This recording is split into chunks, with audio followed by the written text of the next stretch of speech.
On a cold Chicago night, Robert Harrison, a calculating billionaire CEO, decides to disguise himself as a homeless man to prove that humanity is fundamentally selfish. After hours of rejections that confirm his darkest suspicions, he meets an 8-year-old boy who offers to share his simple dinner with a stranger. What Robert does not expect is to discover that this generous child holds a secret that will shatter his world and force him to confront the most painful truth of his life. Can an act of innocent kindness break down the barriers a man has built around his heart and reveal the terrible price of his past choices? Hello. Before we begin, please subscribe to the channel and leave a like. At the end, please rate the story. I will be happy to respond to you in the comments. Now, let's get to the story. Robert Harrison adjusted the Italian silk tie one last time before taking it off completely. The fabric slipped through his fingers like water, falling onto the king-size bed that dominated the master bedroom of his penthouse in the heart of Chicago. Through the floor-to-ceiling windows, the city lights twinkled like earthly stars, each representing lives he indirectly ruled through his businesses and influence. 45 years of a life built on calculated decisions and relentless strategies had shaped every line on his face. But today, as he watched his reflection in the Venetian full-length mirror, Robert felt something different pulsing through his veins, a mix of anger and determination that had consumed him since the previous morning.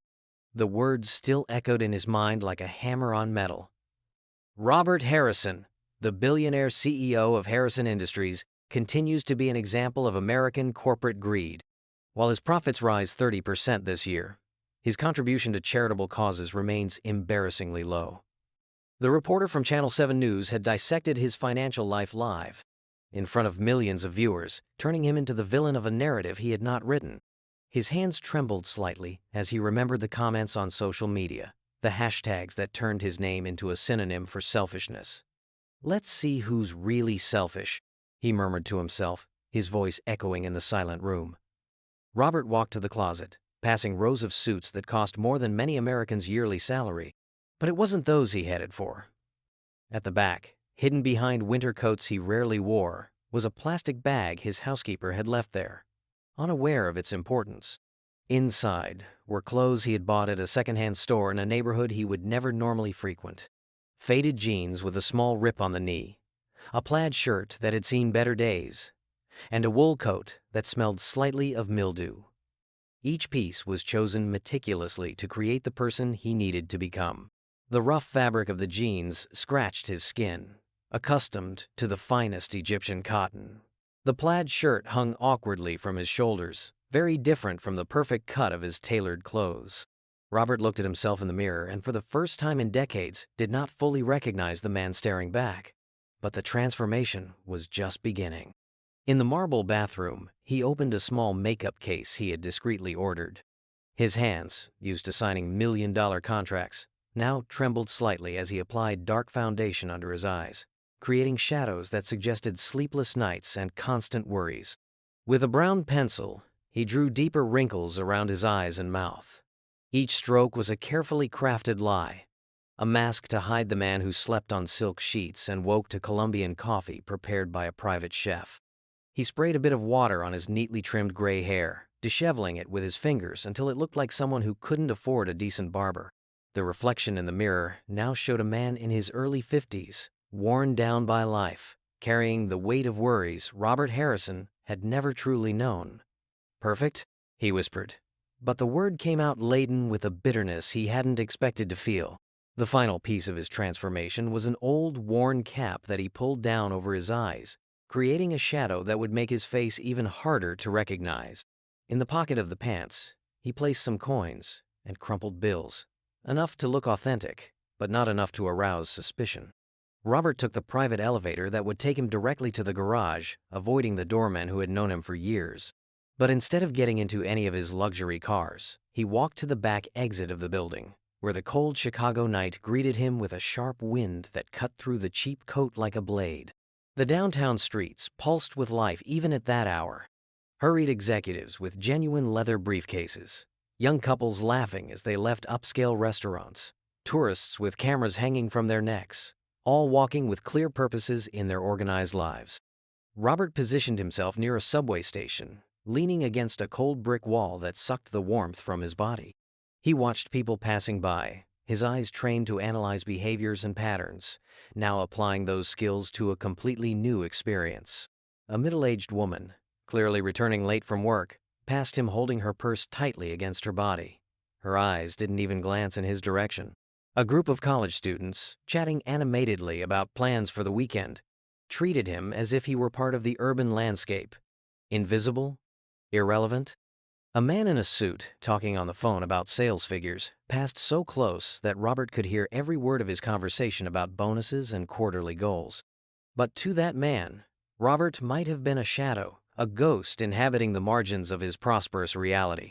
The cold wind kept blowing, carrying the smells of the city, car exhaust, nearby restaurant food, and something indefinable that Robert had never noticed from his panoramic windows. It was the smell of real life, raw and unfiltered. Every person who passed him confirmed his theory.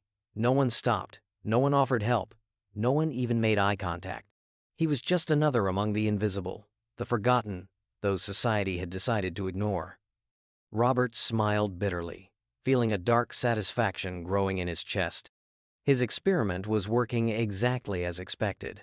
People were indeed naturally selfish, concerned only with their own lives and goals. He had found the proof he needed to silence his critics and justify his own choices. The night promised to be long, but Robert Harrison, or the version of him he had created, was ready to discover how far human indifference went on the ruthless streets of Chicago. The night air in Chicago cut like glass through Robert's cheap coat, but the cold he felt was deeper than the October temperature.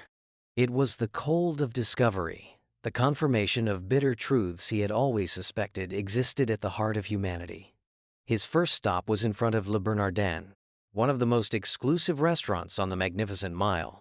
The tempered glass doors reflected the golden lights inside, where men and women dressed in outfits costing more than used cars enjoyed dishes Robert knew well. After all, he had dined there the previous week, discussing a $15 million acquisition. Now, leaning against the cold marble wall of the neighboring building, Robert watched the patrons emerge from the restaurant. Their laughter echoed down the sidewalk, blending with the sound of high heels on concrete and the murmur of conversations about business and social gossip. "Excuse me, sir." Robert approached a man about his own age, wearing a suit he recognized as an Italian brand he himself owned. "Could you help me with some change for a meal? I haven't eaten since this morning." The man didn't even slow down. His eyes slid over Robert as if he were a stain on the wall, an inconvenient thing to avoid. "Sorry, I don't have change," he muttered, but Robert could see the genuine leather wallet outlined inside his jacket's inner pocket. The response was automatic, rehearsed, a polished lie that allowed the man to keep a clean conscience while heading to his imported car. Robert watched him get into a black BMW, the same model he had in his own garage, and noticed how the man avoided eye contact through the windshield. "One," Robert muttered to himself, starting his mental count. A stylish woman left the restaurant shortly after, her perfectly arranged blonde hair shining under the streetlights. She wore a dress Robert estimated cost at least $3,000, and her shoes were clearly from a French brand's winter collection. "Ma'am, please." Robert approached her with the stooped posture he had practiced, his voice laden with a humility unfamiliar to him. "Just a few dollars for something warm to eat. It's been a long time since I—" She cut him off with a brusque hand gesture, as if brushing away an annoying fly. "Don't talk to me." Her voice was icy, sharp. "Security!" she shouted toward the restaurant door, where a uniformed guard began approaching. Robert quickly stepped back, but not before hearing the woman mutter something about those types and how they ruined the neighborhood. Her words followed him down the sidewalk, like a cold shadow, confirming every suspicion he had harbored about human nature. 2, he counted mentally, feeling a dark satisfaction growing in his chest like a poisonous plant. His next stop was in front of the First National Bank of Chicago, where he had done business for over 2 decades. The imposing building rose against the night sky like a fortress of granite and glass, its marble pillars witnessing transactions moving millions daily. Several executives were leaving the building even at that late hour, their business meetings extending into the night. Robert recognized some faces, men and women he had negotiated with, shared business dinners, discussed investment strategies. But now, dressed in his worn clothes, he was invisible to them. "Please, gentlemen." He addressed a group of 3 men who were animatedly talking about stock quotes. Just a few cents for a coffee. It's very cold tonight." One of them, a bald man with gold-rimmed glasses Robert remembered seeing at several board meetings of other companies, looked at him with a barely concealed look of disgust. "Come on, guys," he said to his companions. "We don't want to be late." They walked away as a group, quickening their pace as if Robert were contagious. One of them whispered something about increasing security and how those bums were invading the financial district. 3, 4, 5. Robert continued his sinister count. The pattern repeated in front of other commercial buildings. Executives in tailored suits treated him as if he were transparent. Well-dressed women crossed the street when they saw him approaching. Young couples, clearly with enough resources to dine at the area's expensive restaurants, whispered among themselves and quickened their pace. At the State Street subway station, where hundreds of people passed by each minute, Robert set up near the escalators. The constant flow of passengers created an urban symphony of hurried footsteps, overlapping conversations, and the distant roar of underground trains. "Excuse me," he tried with a woman wearing a clearly expensive wool coat, carrying a designer purse that cost more than many used cars. "Could you help me with the fare? I need to get home." She didn't even slow down, clutching her purse tightly against her body, as if Robert were a potential thief. Her high heels tapped nervously against the marble floor as she walked away, pulling out her cell phone as a shield between herself and the uncomfortable reality Robert represented.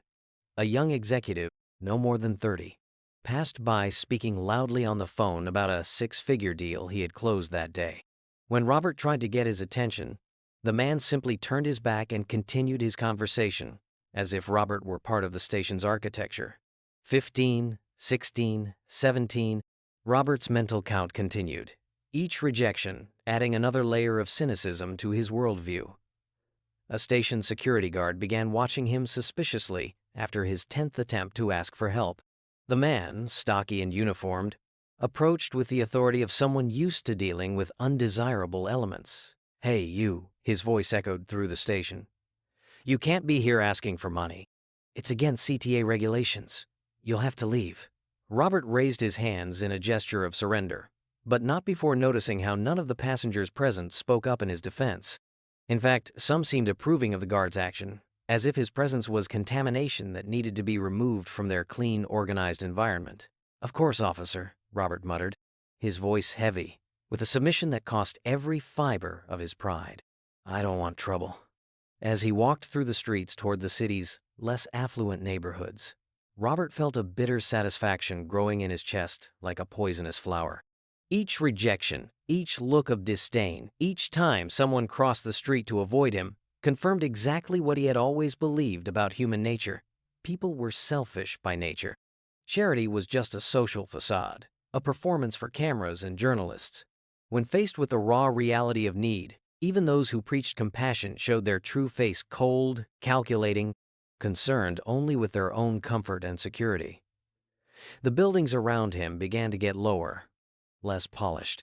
The stores stopped being exclusive boutiques to become family grocery stores and laundromats open 24 hours. The people on the streets wore simpler clothes, walked with a different kind of hurry, not the urgency of multi-million-dollar business, but the pressure of hourly jobs, of families depending on every dollar. Robert adjusted his cap over his eyes and kept walking. If the rich and educated had failed the test of humanity, what hope was there with those who had even fewer resources? His experience was proving to be more revealing than he had hoped, each step confirming the darkest suspicions about the human heart. The night was still young, and his education about the true nature of human compassion was only just beginning. Night had deepened over Chicago when Robert found a worn wooden bench in a small square in the Pilsen neighborhood. The area was radically different from the shiny financial district he had left behind. Here, the streetlights glowed with a more yellowish hue, less bright, creating soft circles of light that blended with the shadows of the leafless autumn trees. The bench he sat on creaked under his weight, the old wood protesting years of use and weather. Flecks of green paint peeled under his hands, revealing layers of previous color's silent history of renewal attempts that had been abandoned or forgotten. The metal frame was cold against his back, even through his cheap coat, and he could feel the night's dampness beginning to seep through the fabric. Around the small, square neighborhood, life followed its slower nighttime rhythm. A laundromat still operated, its machines creating a constant, comforting hum that mixed with the distant sound of traffic. The bluish-white light streaming through the foggy windows revealed silhouettes of people folding clothes, chatting in small groups, children running between rows of machines while their mothers finished the day's chores. Across the street, a small Mexican bakery still kept its doors open, despite it being almost 10 at night. The aroma of fresh bread and cinnamon floated through the cold air, mingling with the smell of diesel from passing buses and something that might have been incense or spices from a nearby restaurant. The golden light escaping the bakery created a warm rectangle on the sidewalk, where a few people continued to enter and leave, their figures moving like warm shadows against the interior glow. Robert adjusted himself on the bench, his disguise beginning to feel like a second skin. The cap pulled over his eyes created a sense of anonymity he had never experienced. It was simultaneously liberating and deeply uncomfortable. For the first time in decades, no one knew him, no one recognized him, no one wanted anything from him. He was invisible in a way that left him vulnerable and strangely powerful at the same time. His mental count of rejections still echoed in his head like a dark mantra. 23 people had looked through him as if he were air. 23 confirmations of his theory about the selfish nature of humanity. Each no, each look of disgust, each evasive maneuver had fueled the bitter satisfaction growing in his chest like a carnivorous plant, devouring any trace of hope he might have unconsciously preserved. Movement at the bakery caught his attention. The glass door opened with a small chime of a bell, a delicate sound that cut through the night air like a musical note. Through the golden light, a small figure emerged, and Robert leaned slightly forward, his attention awakened by something he couldn't immediately identify. It was a Childa boy, no older than 8 years old. His brown hair was neatly combed, though a few stubborn strands refused to stay in place, creating small, rebellious locks that danced in the night breeze. He wore a navy blue jacket that had seen better days, the fabric slightly faded, and a carefully sewn patch on the left elbow, but it was clean and well cared for. His jeans were plain, without expensive brands or embellishments, but they were clean and pressed. The sneakers on his feet were white, though clearly not new. Small signs of wear and some scratches told stories of playground fun and walks on city sidewalks. But there was something in the boy's posture, the way he held his head high, suggesting quiet pride, a dignity that transcended his modest circumstances. The boy held a small brown paper bag against his chest, and Robert could see the translucent grease stains of something warm that had been wrapped inside. The scent of fresh bread intensified as a breeze carried the smell toward the bench, making Robert's stomach rumble involuntarily. He had completely forgotten to eat dinner amid his social experiment. The child began walking along the sidewalk toward Robert, his small but determined steps creating a steady rhythm on the concrete. There was no rush in his movements, but a certain intent, as if he knew exactly where he was going and why. The streetlights created small halos around his figure, causing him to appear and disappear from the shadows like a gentle apparition. Robert observed him approaching with the same cold analysis he applied to all aspects of his experience. This would be an interesting opportunity to test with someone who clearly had even fewer resources than most people he had encountered that night. If a child from an obviously modest family also showed the same selfish indifference, his theory would be fully confirmed. The boy continued his walk, and Robert mentally prepared for another rejection, another confirmation of the cruel nature of the world. His mental count was already setting up for number 24. Then something happened that Robert did not expect. As the boy neared the bench, his eyes large and dark like melted chocolate met Robert's by chance. It was meant to be just one of those casual, mutual recognition moments that happen on city streets. A glance that would pass without consequence, dissolving into the night like all the others.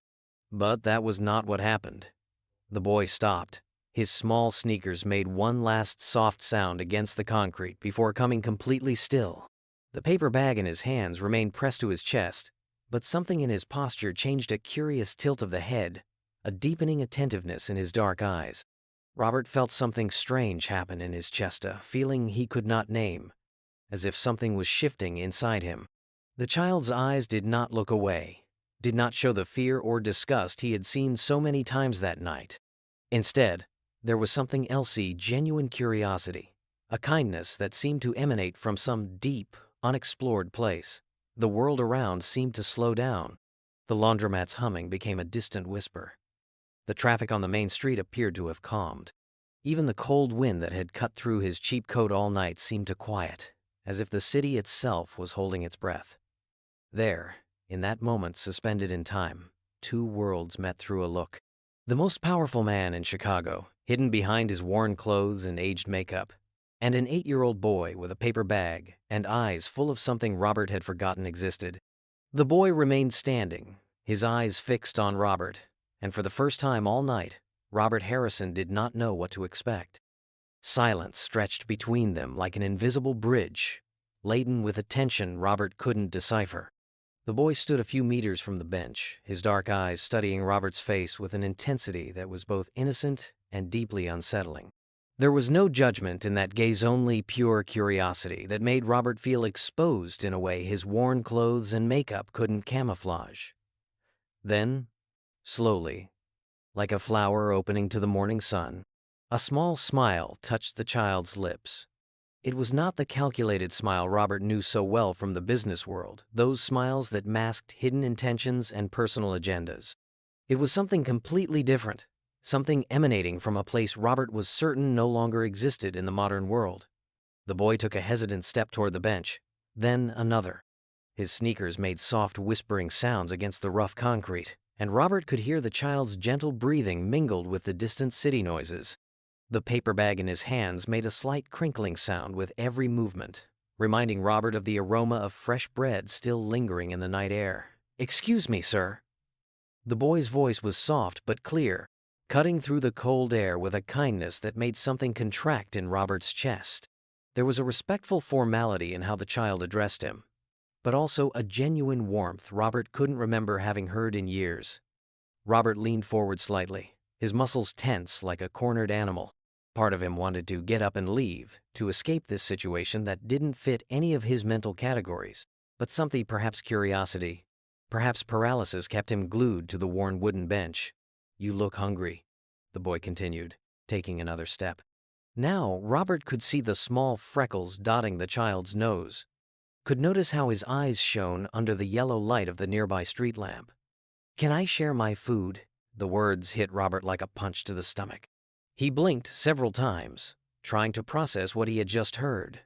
Throughout the night, people with far greater resources than this child had passed by him as though he were invisible. Men carrying wallets full of platinum credit cards, women with handbags worth more than an average family's monthly salary all, had looked through him as if he were vapor. And now, this child with his simple, clean clothes, holding what was clearly his dinner in a crumpled paper bag, was offering to share his meal with a stranger on the street. Robert began, but his voice came out hoarse, unrecognizable. He cleared his throat, trying to find the right words. "No, you don't need to, young man. You must be hungry too." But the boy just shook his head, his brown hair dancing with the movement. "My grandma always says we should share when we have, even if it's little." He opened the paper bag carefully, as if it were a precious treasure. "She made sweet breads to sell tomorrow, but there's always one left for me." Robert watched the child's small hands working with the paper, revealing a golden, steaming bread that still radiated warmth. The aroma intensified, a mix of cinnamon, sugar, and something more, perhaps affection. Perhaps the magic of loving hands that knew how to turn simple ingredients into comfort. "Look," the boy said, breaking the bread carefully in half, steam escaping from the soft crumb. "There's enough for two. My grandma always makes them too big anyway." The offer hung in the air between them, and Robert felt something breaking inside his chest, a wall that had been built over decades, brick by brick, disappointment by disappointment. His hands trembled slightly, and he hid them under his thighs so the boy wouldn't notice. "I can't accept this," Robert murmured, his voice heavy with an emotion he couldn't name. "This is your dinner. You must be starving after a long." "I already ate," the boy interrupted gently, smiling again. "This is just like a special snack. Grandma says sweet bread is better when shared." He extended one of the halves toward Robert, steam still rising from the golden dough. "Please?" It would help Grandma Touche is happy when someone appreciates her food. Robert looked at the half of the bread offered and felt his world tilt in a way that challenged every law of physics he knew. For 45 years of life, he had operated under certain fundamental premises about human nature. People were motivated by self-interest. Generosity was a social performance. Genuine kindness was an illusion maintained by the naive and exploited by the clever. But there was a Childa child who clearly had very little, offering half of his food to a dirty stranger on the street, asking for nothing in return, with no audience to impress, and no apparent benefit to himself. "I really can't." Robert tried again, but his voice faltered, the words dissolving in his throat like sugar in rain. The boy took another step, now close enough that Robert could see the tiny crumbs stuck to the child's fingers, could feel the innocence radiating from him like the warmth of a fireplace. "My grandma says when we refuse kindness, we hurt the heart of the one who offers it." His eyes shone with a wisdom that seemed impossible for someone his age. "You wouldn't want to hurt my heart, would you?" Something completely broke inside Roberta. Resistance he had maintained for decades simply collapsed like a house of cards. He slowly, tremblingly reached out and accepted the warm half of the sweet bread. The touch of the still warm dough against his palm sent waves of something indefinable through his arm. It wasn't just physical warmth, it was something deeper, more unsettling. It was the temperature of genuine human kindness, something he had forgotten existed. "Thank you," he whispered, and the words came laden with a gratitude that surprised him by its intensity. "Thank you, young man." The boy smiled radiantly, as if Robert had granted him the greatest favor in the world rather than the other way around. "You're welcome, sir. I hope you like it. Grandma uses special cinnamon she keeps only for important occasions." Robert lifted the piece of bread to his lips, but hesitated. Not because he didn't want to eat. His stomach growled in anticipation, but because he knew that, the moment he tasted that food offered with genuine love, something inside him would change irreversibly. The boy waited patiently, nibbling on his own half with small sounds of satisfaction, his eyes shining with contentment for having shared his treasure with someone who seemed to need it. Robert finally brought the bread to his mouth. The first bite exploded with flavors that were more than cinnamon and sugar. There was history there. Tradition, love passed down through whispered recipes and guided hands. There was the seasoning of dignity maintained, even in simplicity, of generosity offered without expecting anything in return. As he chewed slowly, Robert watched the boy with a mixture of confusion and emotion that left him speechless. Every one of his theories about human nature was being dismantled by an 8-year-old child in simple clothes and a heart bigger than any fortune he had amassed. What was this he was feeling?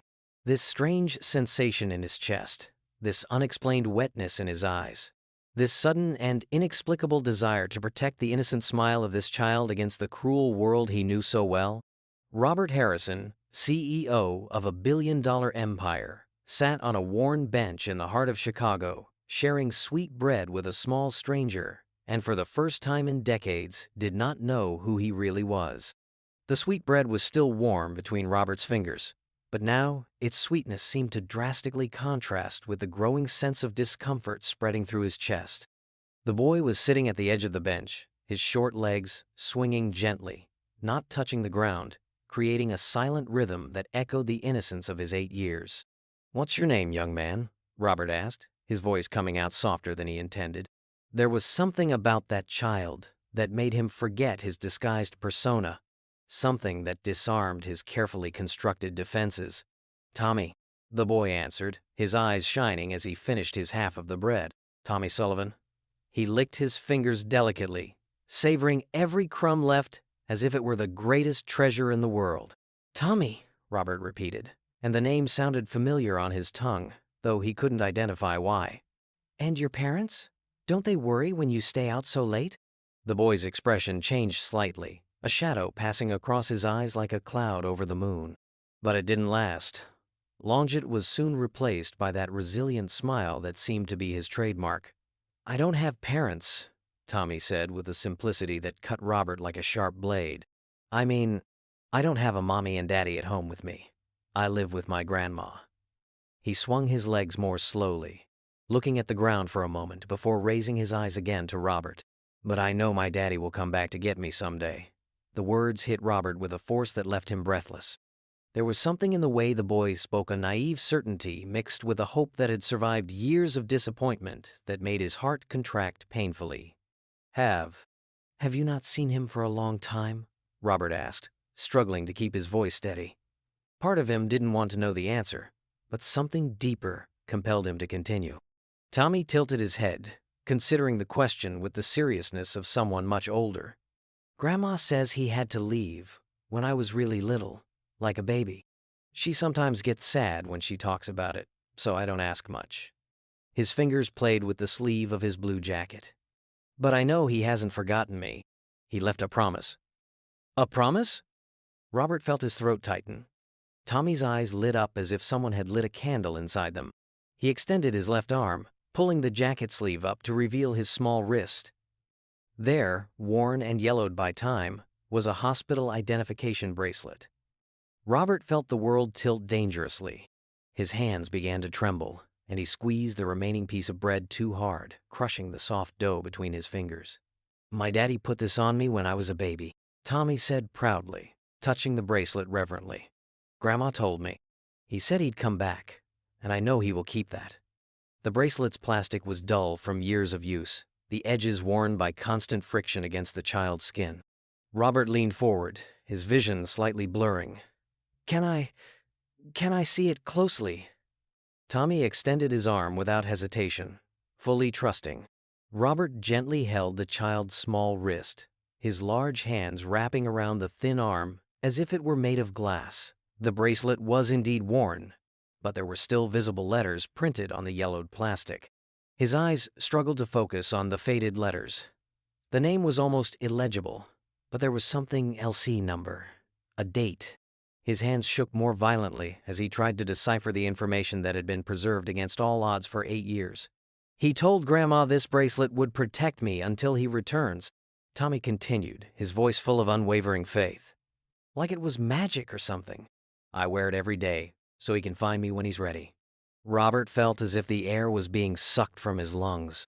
There was something terribly familiar about that bracelet, about the way it was tied, about the hospital where it had been issued.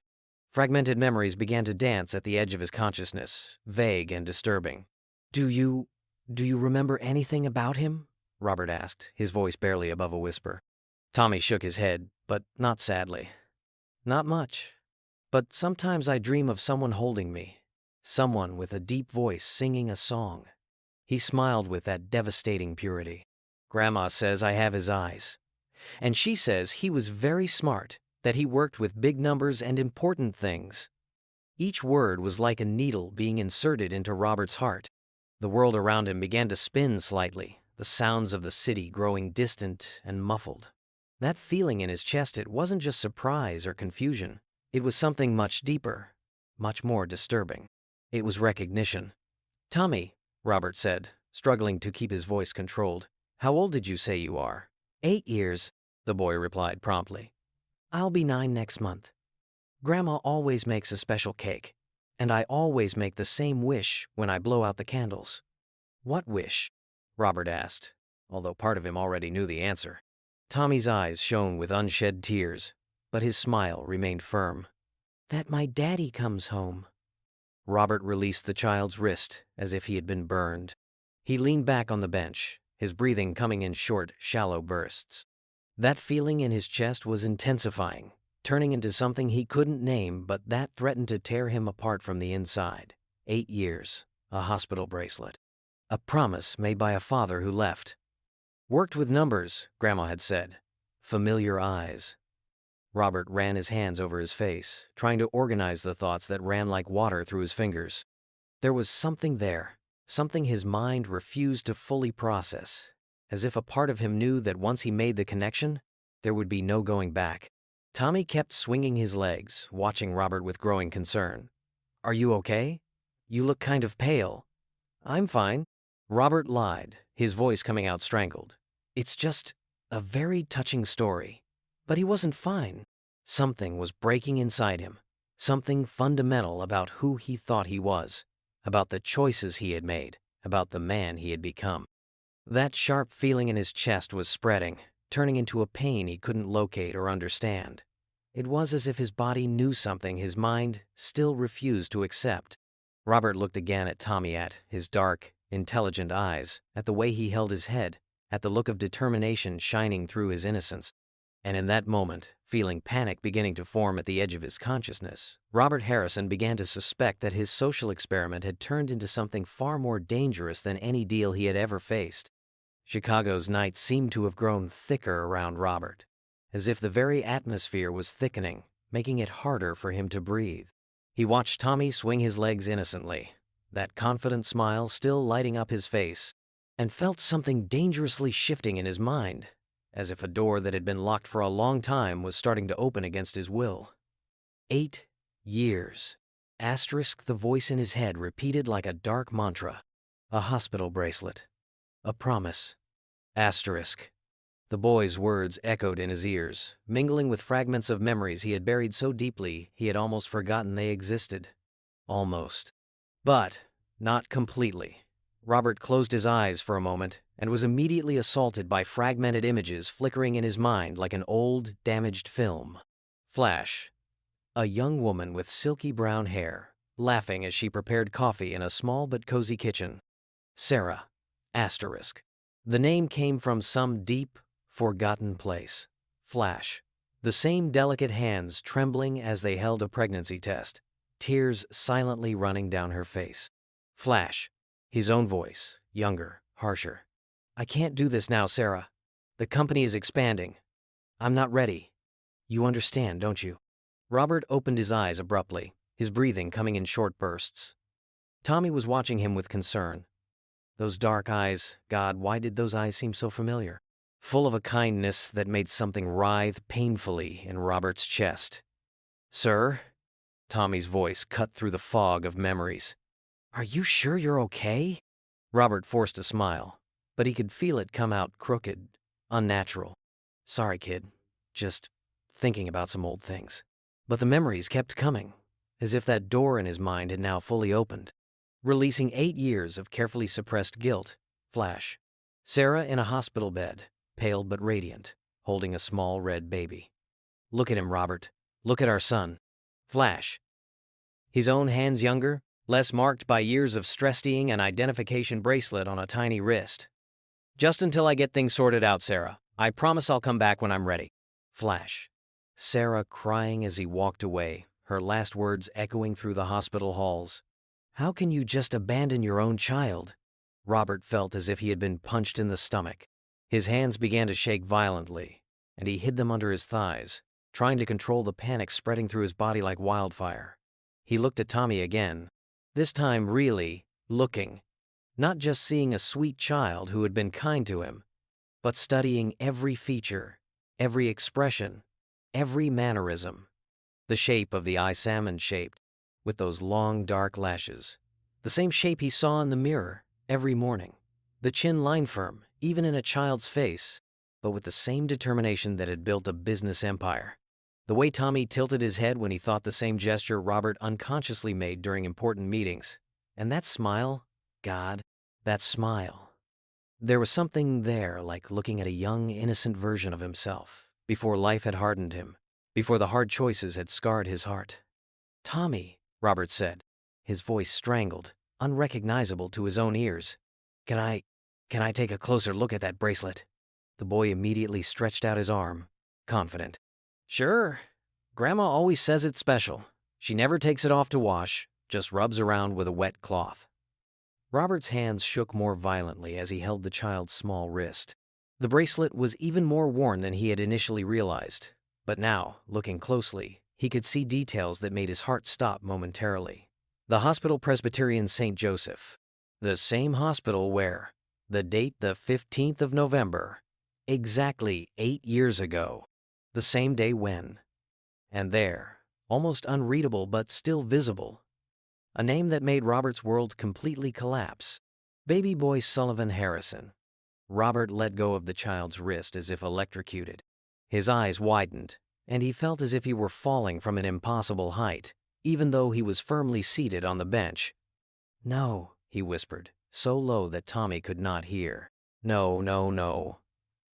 But now that he had seen, he couldn't not see. Every resemblance, every familiar gesture, every feature that echoed his own, Sullivan Harrison. Asterisk, Sarah Sullivan. The woman he had loved or thought he loved 8 years ago. The woman who had given him the news of the pregnancy, at the worst possible moment of his career, when Harrison Industries was facing its first major crisis, when every decision could mean the difference between success and complete bankruptcy. The woman he had fled from when the weight of fatherhood had become too real, too concrete. The woman whose heart he had broken when he chose ambition over family. "Sir?"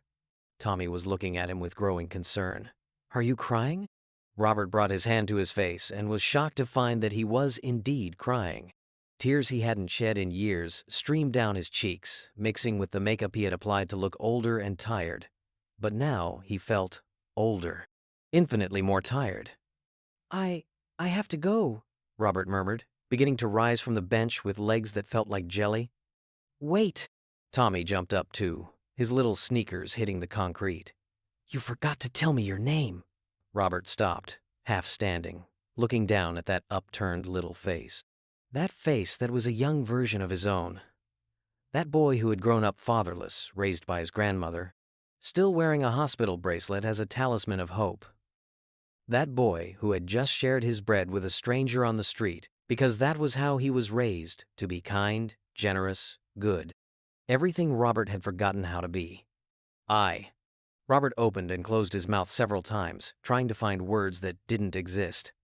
How do you introduce yourself to your own son? How do you explain 8 years of abandonment? How do you turn, "Hello, I'm your father," into something that won't completely shatter a child's world? "My name isn't important," he finally whispered, and each word was like swallowing ground glass. Tommy tilted his head, confused. "Of course it's important. Everyone's got an important name." Robert looked at his son. His son, the words echoed in his mind like church bell sand, felt 8 years of regret, guilt, and denied love condense into a physical pain that threatened to tear him apart. Maybe another day," he murmured, and began to walk away before he could do something that would change everything irreversibly. But as he hurried down the sidewalk, he could swear he heard Tommy shout behind him, "Hope to see you again, sir." "Thanks for the shared bread." Shared bread. Asterisk. As if Robert had given something to the child, when in fact Tommy had given him everything, unintentionally revealing the truth Robert had spent 8 years trying to forget. He had a son, and he had abandoned that son the day he was born. The world around Robert seemed to stop completely, as if someone had frozen time with a supernatural command. The sound of distant traffic turned into a muffled hum. The city lights became golden blurs on the edge of his vision, and the only sound he could hear clearly was the frantic beating of his own heart, echoing in his ears like war drums. His hands trembled as he held Tommy's wrist again, this time with a terrified reverence. The yellowed plastic bracelet seemed to pulse under his fingers, as if it contained all the painful truth of the universe in its faded letters. Baby boy Sullivan Harrison. But there was more. His corneas strained to focus on the smaller letters, almost invisible after 8 years of wear. And there, in a microscopic font that could only be read up close, was the information that made his world completely collapse. Father, Robert James Harrison. The characters were almost erased, but still legible. Each letter was like an arrow straight to the center of his heart, piercing through 8 years of careful denial, 8 years of convincing himself that he had made the right choice, 8 years of burying his guilt under mountains of professional success and financial achievements. Robert released the child's wrist as if burned by a hot iron, but couldn't move his gaze from that little face, watching him with growing concern. It was like looking into a time mirror, the same almond-shaped eyes he saw daily in the reflection, the same determined chin he had inherited from his own father, the same high forehead that had always been the Harrison family's trademark. How could I not see before? Asterisk. The question echoed in his mind with brutal clarity. The memories he had suppressed so carefully now flooded his consciousness like a broken dam, each more painful than the last. Sarah, at 23, her brown hair shining in the sunlight streaming through the window of her small apartment. She worked as a nurse at Presbyterian St. Joseph, double shifts to pay for her teaching degree. She dreamed of teaching children, of making a difference in the world. And Robert had fallen in love with her kindness, with her ability to see beauty in simple things. But then came the pregnancy. Asterisk, asterisk. Robert, I need to tell you something, she had whispered one Sunday morning, sitting on the edge of their bed, her hands trembling as she held the test. I'm pregnant. And God, he had reacted like a coward. He had gotten out of bed as if she had announced a terminal illness. Asterisk, asterisk. Not now, Sarah. The company is at a critical stage. I'm 6 months away from closing the biggest deal of my life. We can't do this now. But she wanted the baby, wanted them. And she pleaded, cried, trying to make him understand that they could find a way to make it work. And he ran away. The most painful memory came next, sharp as if it had happened yesterday. The moment at the hospital when Tommy was born. Sarah had spent 18 hours in labor. 18 hours during which Robert sat in the hallway, torn between terror and a strange anxiety. When he finally held his son for the first time, that small, perfect baby with dark hair and the strongest lungs he had ever heard, something broke and fixed itself simultaneously in his heart. For exactly 23 minutes, Robert Harrison had been a father. He had held his son, quietly sung a song his own mother used to sing to him, tied that bracelet on the tiny wrist with hands shaking with love and terror. And then the fear returned. The panic about his career, about not being financially prepared, about not knowing how to be a father, about how that child would completely change his planned life.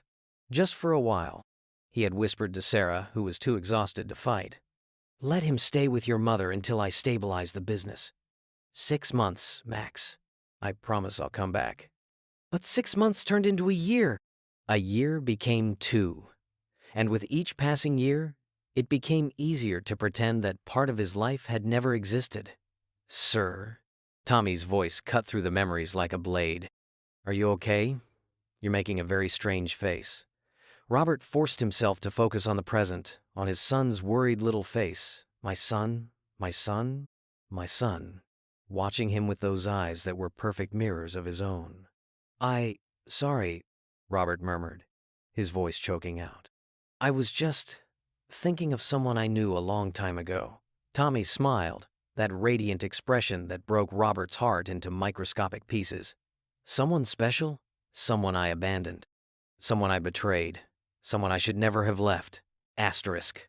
Very special," Robert whispered. "Grandma always says special people never really leave us," Tommy continued, swinging his legs again.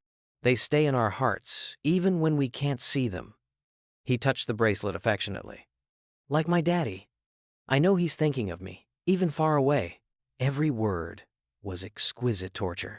Robert felt as if he were being torn apart, cell by cell, as if every heartbeat was another betrayal against this child who had grown up believing his father would come back, who had kept faith in a man who didn't deserve a second of his love.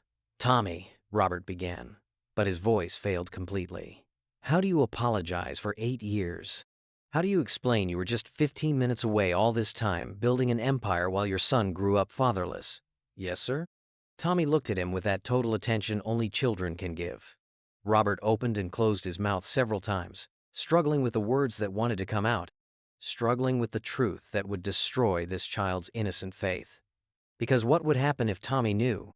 What would happen if he discovered that his father, the man he had faithfully waited for 8 years, was sitting next to him, disguised as a homeless man, conducting a cruel experiment on human nature?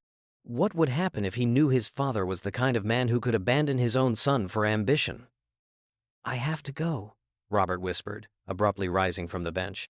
His legs felt like water, barely able to support him. "Already?" Tommy seemed genuinely disappointed. "But we were talking so well. And I haven't even found out your name yet." "Robert James Harrison. The name engraved on the bracelet you wear like a talisman. The name of the man who promised to come back and never did. Asterisk. Maybe another day," Robert murmured, the same empty words he had said 8 years ago in the hospital. But as he began to walk away, he heard Tommy shout behind him, "Hey, sir, if you see my daddy around, can you tell him I'm still waiting? That I wear the bracelet every day like he asked?" Robert stopped in the middle of the sidewalk, his whole body trembling with a pain that was physical, emotional, and spiritual all at once.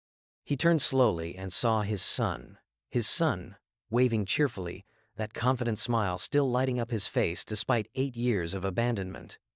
"And tell him," Tommy continued, his voice carrying through the cold night air, "that I know he'll come back when he's ready. Grandma always says true love is worth waiting for." Robert remained frozen on the sidewalk, watching that small, brave figure who had inherited not only his physical features but apparently none of his cowardice. Tommy had grown up to be everything Robert was not: generous, confident, full of faith in people's goodness. And all that despite having been abandoned by his own father? What have I done? Asterisk. The question echoed in his mind with devastating clarity. My God, what have I done? Robert Harrison, CEO of a billion-dollar empire, stood on a Chicago sidewalk in complete shock, finally understanding the magnitude of his betrayal. He had not just abandoned a woman and a baby 8 years ago. He had abandoned the best part of himself. Tears began silently, small drops sliding down Robert's cheeks without him noticing. But gradually, they turned into something much deeper: a storm of emotions that had been repressed for 8 long years, and now burst forth like a broken dam. Robert stopped in the middle of the sidewalk, his legs refusing to take another step. He slowly turned to look at Tommy, who was still sitting on the bench, swinging his legs innocently as he watched people pass by. That boy, his boy, who had grown up without a father, who had learned kindness and generosity despite being abandoned, who still held faith in a man who did not deserve even a second of his love. "My God," Robert whispered, his voice completely breaking.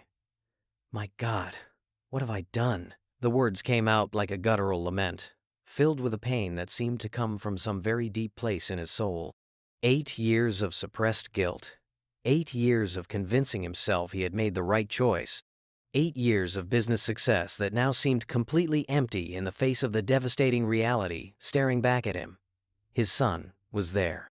Alive, grown, kind, generous, all despite his cowardice. And worse still, Tommy was offering food to strangers on the streets because he had been raised with values that Robert had long ago abandoned.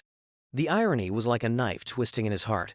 The richest man in Chicago was being fed by a child who clearly had very little. Robert began to walk back to the bench, his legs trembling like leaves in the wind. Each step was a battle against the crushing weight of guilt and regret. Tommy looked up as he approached, that innocent smile still lighting up his face.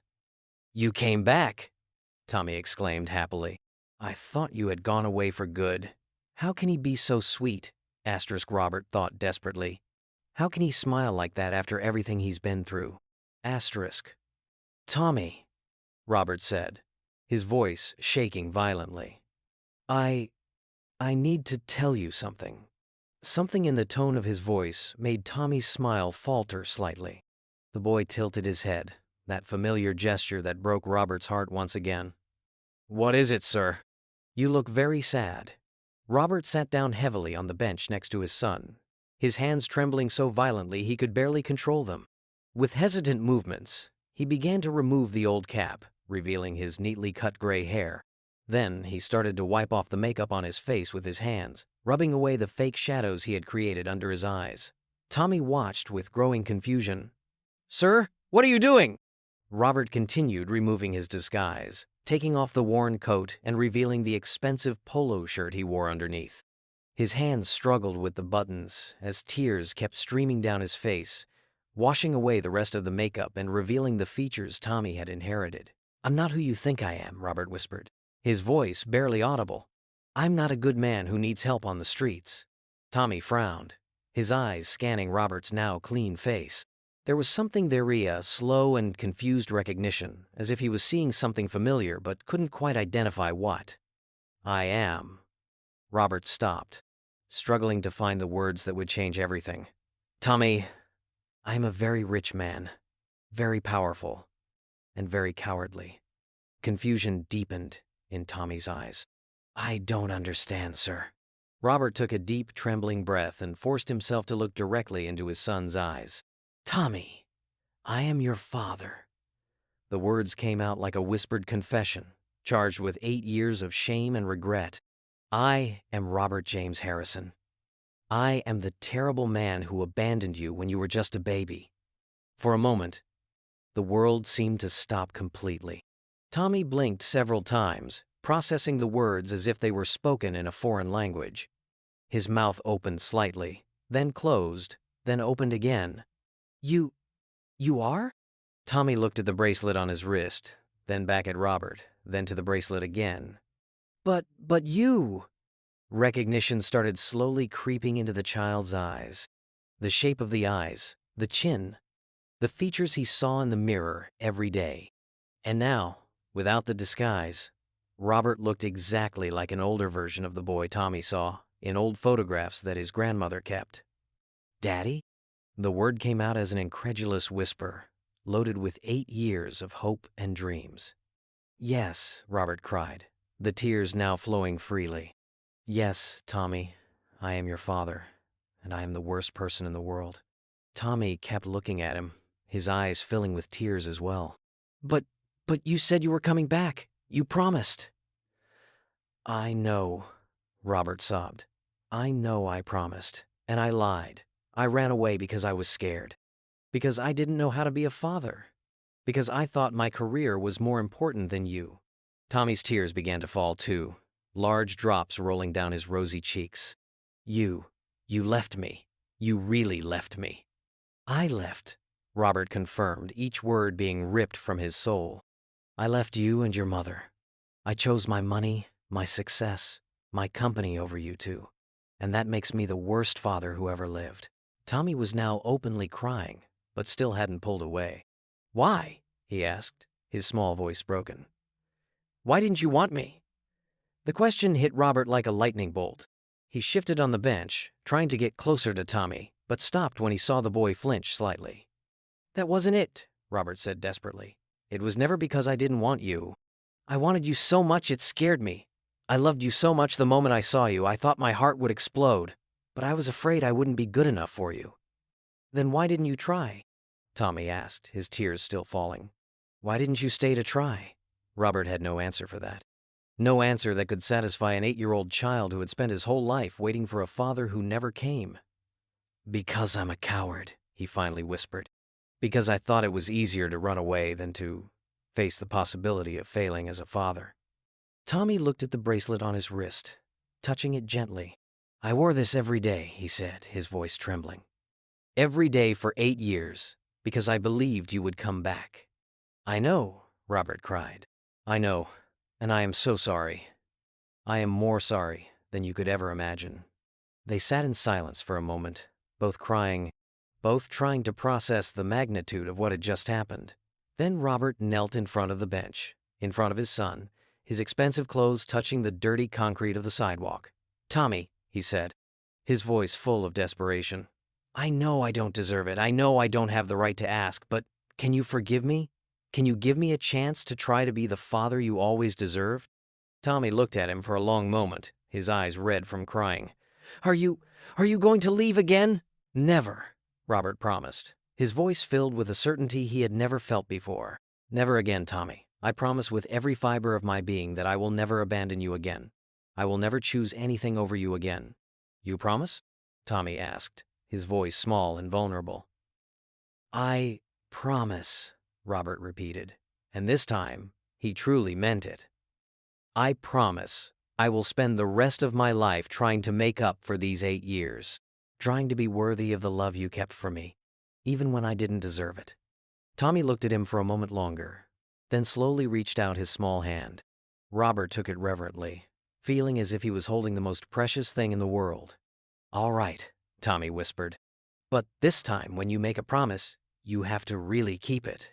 I will, Robert cried, squeezing his son's small hand.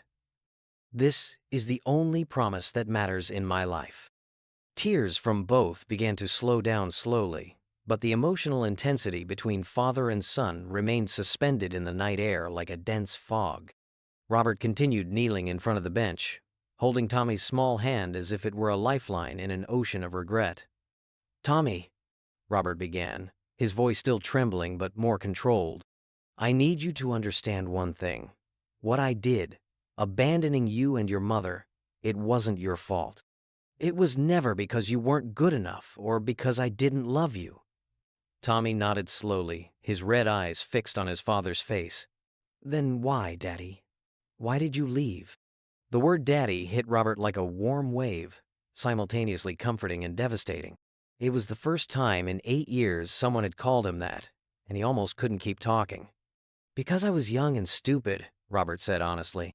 Because I thought you deserved more than I could give at the time. The company was struggling. I was working 18 hours a day, barely able to pay my own bills. And when your mother told me she was pregnant, Robert paused, trying to find words a child of 8 could understand. I was scared, he continued. Scared I wouldn't be able to take care of you properly. Scared I didn't have enough money to give you a good life. Scared I didn't know how to be a dad. So I thought it would be better for you if I left until I could fix my life. But you never came back, Tommy said softly. Without accusation in his voice, just a sad observation. I didn't come back, Robert confirmed, his guilt weighing like lead on his chest. Because every year that passed, it got harder. I was so afraid of your reaction, so afraid of what your mother would say, so afraid you'd hate me, that I kept putting it off. And while I put it off, you grew up. Your first steps, your first words, your first day of school, I missed it all. Tommy reflected on this, his 8-year-old mind processing complex adult concepts. Grandma always said maybe you had your reasons. She never spoke badly about you. Your grandma is an angel, Robert said, thinking of Sarah's mother. A woman 1,000 times better than I deserved to have as family. And my mommy? Tommy asked hesitantly. Grandma said that she's not here anymore. The question struck Robert like a dagger. Sarah had died 3 years ago in a car accident, and he had only discovered it when he accidentally saw her obituary in the newspaper. He had cried alone in his office that day, but never had the courage to go to the funeral or find out about Tommy. Your mommy was the most amazing woman in the world, Robert said, his voice filled with emotion. She was kind, smart, brave just like you, and she loved you more than anything in the universe. Grandma said she died thinking you would come back someday, Tommy whispered. That she never stopped believing. That information broke something fundamental inside Robert. Sarah had died still having faith in him, still hoping he would keep his promise. And he had failed her too. Tommy, Robert said, his voice firm now, carrying a determination that came from somewhere deep in his soul. I can't go back in time. I can't undo these 8 years or bring your mother back. But I can promise one thing. From now on, you are going to be the most important thing in my life. Not my company, not my money, not my reputation. You. Tommy studied him carefully. How do I know you won't lie again? The question was fair, devastatingly fair. Robert thought for a moment, then took his cell phone out of his Paqueta pricey model that starkly contrasted with his still somewhat worn clothes. Because I am going to prove it to you, he said, dialing a number. Hello, Marcus. It's Robert. I know it's almost 11 at night, but I need you to come pick me up now. And call Thompson. I need him in the office early tomorrow with all the adoption and custody papers you can get. Yes, adoption. I have a son. Tommy listened to the conversation with wide eyes. When Robert hung up, he looked at him with a mix of hope and disbelief. You really want to adopt me? Officially? Officially, Robert confirmed. I want you to have my name, my house, my family, everything you should have had from the start. And I want your grandma to live with us too, if she wants. Grandma? Tommy asked, his eyes lighting up. She can stay too? She raised you when I failed, Robert said firmly. She deserves all the comfort and security I can give. Besides, he smiled for the first time since learning the truth. I'm going to need her help to learn how to be a decent dad. Tommy Lafayette. Small, delicate, but genuine sound. She makes the best hot chocolate in the world. Then we'll have to install a special kitchen just for that, Robert said, feeling something warm spreading in his chest as he heard his son's laughter. They remained silent for a moment. Then Tommy asked a question that caught Robert by surprise. Are there other kids like me, who don't have dads and moms? There are, Robert answered, unsure where the question would lead. And do they go hungry sometimes? Like you seemed to when I shared my bread with you? Robert felt a wave of pride and admiration for the extraordinary boy who had created a family despite being abandoned by him. Some do, yes. Tommy nodded thoughtfully. I think, I think you should help them too. You think so? Robert asked, genuinely curious about where his son's thoughts would take him. Yes. Because you have a lot of money now, right? And because you know how bad it is when a dad leaves. So maybe you could help other kids who have no one. The simple, profound wisdom of his 8-year-old son struck Robert like a ray of sunlight. Here was the answer to all the criticism about his lack of charity, to all the media accusations, to all the guilt he carried. It shouldn't be about proving people were selfish. It should be about proving he could be better. You know what we're going to do? Robert said, standing up and extending his hand to Tommy. We're going to transform all of Harrison Industries. Instead of just making money, we're going to use it to help orphaned children. Orphanages, adoption programs, scholarships, all of it. Tommy took his hand confidently. Like a company that helps people? Exactly, Robert smiled. A company that helps people. At that moment, a sleek black car stopped on the street near the bench. Marcus, Robert's private driver for over 10 years, stepped out and looked around confused. Clearly, he didn't expect to find his millionaire boss dressed in worn clothes, holding a child's hand. Mr. Harrison? Marcus called hesitantly. Here, Marcus, Robert replied. I want you to meet someone very special. This is Tommy, my son. Marcus blinked several times, processing the information, but soon smiled warmly. Pleasure to meet you, young Tommy. Hi, Tommy answered shyly, clearly impressed by the luxurious car. Tommy, Robert said, crouching down to meet his son's eyes, how about I carry you on my shoulders while we walk a bit before going home? I want to show you the city where we're going to live together. Tommy's eyes lit up. On your shoulders? Really? Really, Robert smiled, bending down. Hop on, champ. Tommy carefully climbed onto Robert's back, his little arms wrapping around his dad's neck. Robert stood slowly, feeling the light but precious weight of his son, and began walking through the streets of Chicago with Marcus discreetly following behind. Daddy? Tommy said as they walked. Yes? Thank you for coming back. Robert felt fresh tears prick his eyes. But this time, they were tears of gratitude, not despair.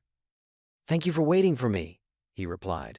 And for the first time in 8 years, Robert Harrison knew exactly where he belonged. Father and son walked through the illuminated streets of Chicago, an unlikely figure. A millionaire CEO, partially disguised carrying an orphaned child. But a true family finally reunited. And behind them, the city lights seemed to shine a little brighter, as if Chicago itself were celebrating this second chance at love and redemption. 6 months later, the spring morning sun streamed through the large windows of a renovated Victorian house in Lincoln Park, creating golden patterns on the polished wooden floor. It was a completely different home from the cold, impersonal penthouse Robert had lived in for years. This was a true home, with cozy corners, books scattered on coffee tables, and the constant sound of laughter echoing through the halls. Robert descended the wooden stairs, his steps making familiar little creaks that he now associated with the feeling of being home. He wore casual clothes jeans and a simple cotton shirt, a transformation that still surprised him when he saw himself in the mirror. The man who once lived in tailor-made suits now found genuine joy in simplicity. In the kitchen, Tommy was sitting at the solid oak table, his legs swinging as he devoured a bowl of cereal.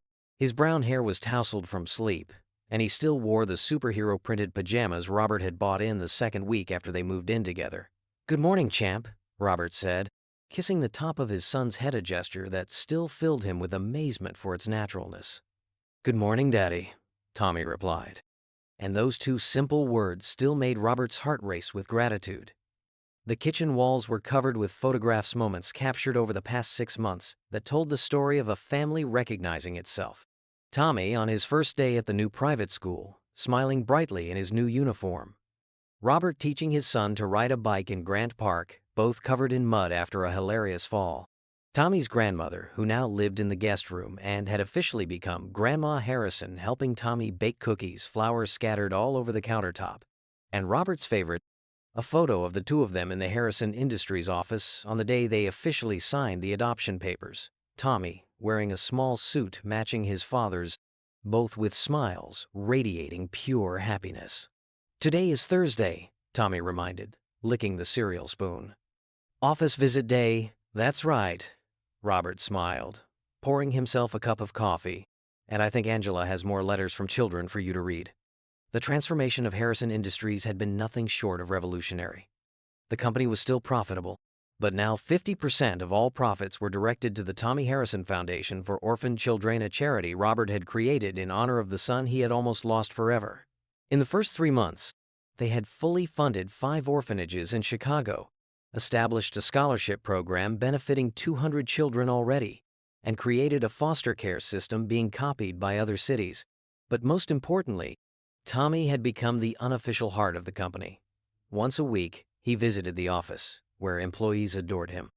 Angela, the new director of social programs, always kept stacks of letters arriving from children benefiting from the program's letters. Tommy insisted on reading one by one, his serious, concentrated little face making the adults around smile tenderly. "Daddy," Tommy said, finishing his cereal, "Grandma said we can make sandwiches this afternoon to take to people on the street. Can I help?" Robert felt overwhelmed by a wave of intense pride for the extraordinary boy he was raising. Or rather, learning from, because every day, Tommy taught him more about kindness and compassion than any business book had ever taught about success. "Of course you can," Robert replied. "Actually, how about we do it together after we get back from the office?" The smile that spread across Tommy's face could have lit up all of Chicago. Later that day, in the renovated Harrison Industries office, now decorated with artwork made by children from the orphanages and photographs of families reunited through the foundation's programs, Robert watched his son interact with employees with that natural ease that never ceased to amaze him. "Mr. Tommy," Angela said, approaching with a new stack of colorful letters. More letters arrived from the children at St. Mary's Orphanage. They made special drawings for you. Tommy took the letters reverently, as if they were precious treasures. "Can I read them now?" "Sure," Angela smiled. "Your special chair is waiting." Robert had helped install a small table and chair in the corner of his office where Tommy could work reading letters, drawing responses, or simply doing homework while watching his father work. It was an arrangement that initially shocked the company's more traditional executives, but was now considered one of the best changes Robert had implemented. As Tommy read his letters, Robert reflected on how his entire perspective on humanity had changed that fateful night 6 months ago. He had set out to prove that people were naturally selfish, and had discovered that genuine kindness not only existed, but thrived in the most unexpected places. More importantly, he had learned that kindness was contagious. The simple gesture of Tommy sharing his bread had started a chain reaction that now benefited thousands of children.